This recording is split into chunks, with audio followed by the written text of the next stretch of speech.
শ্রেণী অনুশীলনী 2.1 অনুপাত ও শতকরা অধ্যায়ের শফিক ও রফিক নামে দুইজন শ্রমিক মাসিক বেতনের ভিত্তিতে স্কুলে চাকরি করেন। তাদের মাসিক বেতনের অনুপাত 4:2:1 অনুপাত 4:5:1 এবং তাদের দুইজনের মাসিক বেতন একত্রে 17,400 টাকা। এক বছর পর তাদের বেতন যথাক্রমে 1,000 টাকা ও 1,600 টাকা বৃদ্ধি পায়। গ, এক বছর পর তাদের বেতনের অনুপাত নির্ণয় করো। এক বছর পর শফিকের বেতন 1,000 টাকা বৃদ্ধি পাওয়ায় তার নতুন বেতন হবে 9,000 যোগ 1,000 টাকা সমান সমান 10,000 টাকা।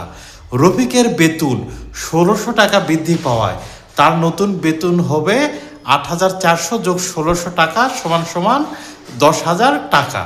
অতএব এক বছর পর তাদের বেতনের অনুপাত, তাহলে শফিকের বেতনও এখন 1,000 টাকা বেড়ে 10,000 টাকা, রফিকের বেতনও 1,600 টাকা বৃদ্ধি পাওয়ায় 8,400 থেকে এখন 10,000 টাকায় পরিণত হয়েছে। অতএব এক বছর পর তাদের বেতনের অনুপাত, শফিকের বেতন এখন 10,000 টাকা, এক বছর পর রফিকের বেতনও 10,000 টাকা। তাহলে উভয় পক্ষকে যদি 10,000 দিয়ে ভাগ করা হয় তাহলে 1:1 হবে। 1:1 যা একক অনুপাত হবে।